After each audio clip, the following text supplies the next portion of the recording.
नमस्कार. दिनांक 28 मे 2026 रोजी खामगावच्या ब्राह्मण सभेमध्ये तसेच सावरकर उद्यानामध्ये स्वातंत्र्यवीर सावरकर जयंती उत्साहात साजरी करण्यात आली. या कार्यक्रमामध्ये वक्त्यांची समयोचित भाषणे झाली. सारंग आपटे यांनी सुश्राव्य आवाजात सावरकरांचे काव्य सादर केले. आपण ते ऐकतच आहात. तर बापूसाहेब करंदीकर, किशोरजी मिश्रा, प्रमोद कस्तुरे यांची समयोचित भाषणे झाली. या कार्यक्रमाची क्षणचित्रे आपण इथे आता बघत आहोत. धन्यवाद. तुम्हाला हा व्हिडिओ कसा वाटला ते कमेंट करून सांगा आणि चॅनल सबस्क्राईब करा.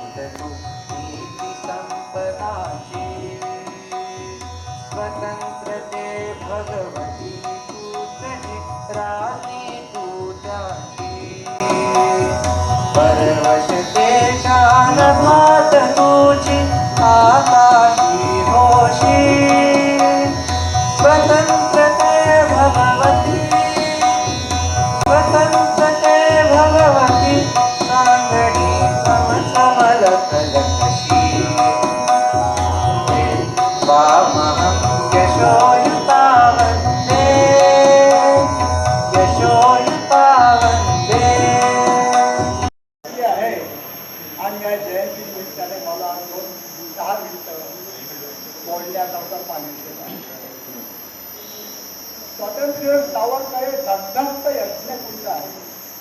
अगदी वयाच्या 9व्या वर्षी त्यांनी त्यांच्या घरातल्या भवानी मातेच्या फोटो समोर, मूर्ती समोर प्रतिज्ञा घेतली स्वातंत्र्याची आणि स्वातंत्र्य रकाने सर्वस्व अर्पण करे ही प्रतिज्ञा त्यावेळेस त्यांनी घेतली. त्या फलकावर लिहिलेली आहे. आणि मग त्यांनी त्यांच्या सामाजिक जीवनाला, क्रांतिकारी जीवनाला प्रारंभ केला. शिक्षण चालू असताना प्रारंभ केला. पुण्यामध्ये पहिली विदेशी कपड्यांची होळी सावरकरांनी पेट केलेली आहे. मुठा नदीच्या काठी लोकमान्य बाळ गंगाधर टिळक हे त्या कार्यक्रमाला उपस्थित होते आणि त्यांचा पूर्ण आदर होता. या वयात त्यांनी विदेशी कपड्यांसाठी करून बोलवून आणि मग त्यांच्या क्रांतिकार्याला घेत असताना क्रांतिकार्याला सुरुवात झालेली आहे. त्यांचं सगळं जीवन पण आपल्याला त्याच्या पुष्कळांना माहिती आहे. 1857 स्वातंत्र्य समर हे पुस्तक त्यांनी लिहिलं. अभ्यास करून तोपर्यंत शिपायांचं बंड असं नाव इंग्रजांनी दिलेलं होतं.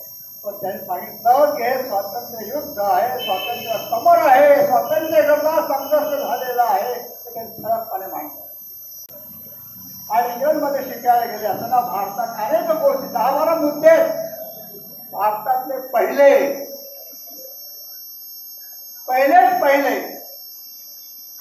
बीएची पदवी, बॅरिस्टरची पदवी नाकारून पहिले भारत. समुद्रात उडी मारली बोटीतून पहिले भारत. फ्रान्समध्ये तिथल्या परिषदेमध्ये हिंदुस्थानचा झेंडा आणि विजन कवच फडकवला पहिले भारतीय. अशा अनेक गोष्टी त्यांच्या नावावरती आहेत. पहिले भारतीय.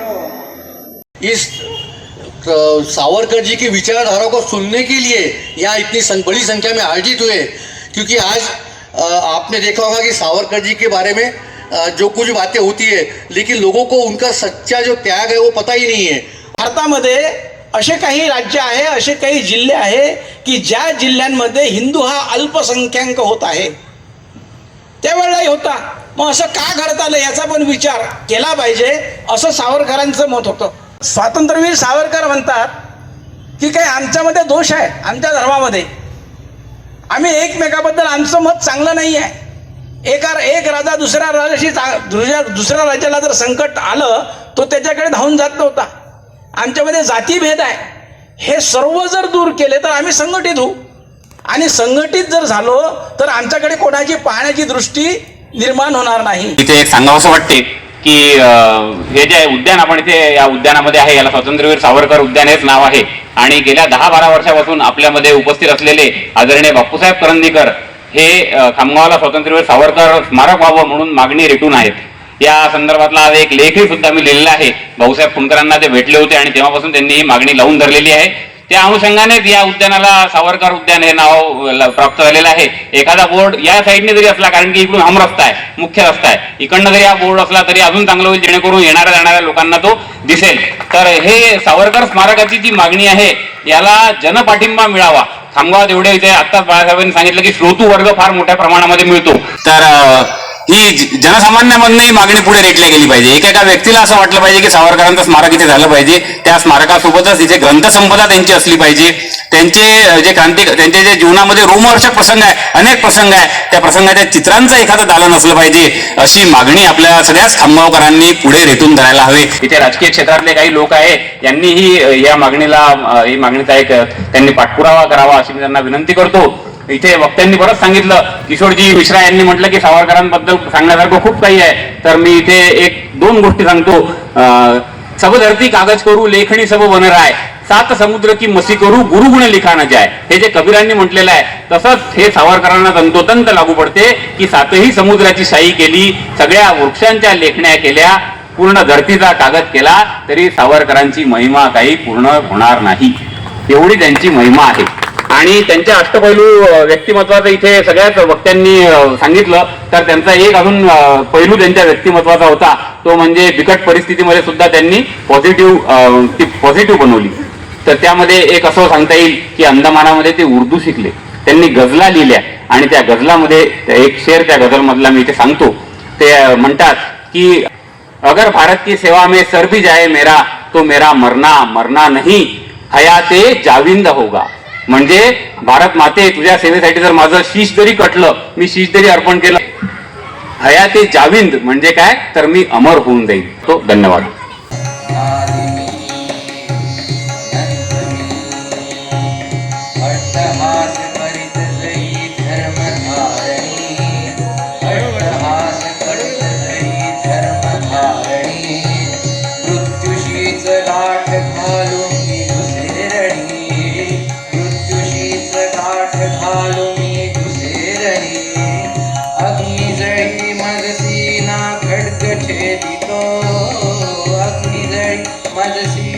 खड्ग छेदितो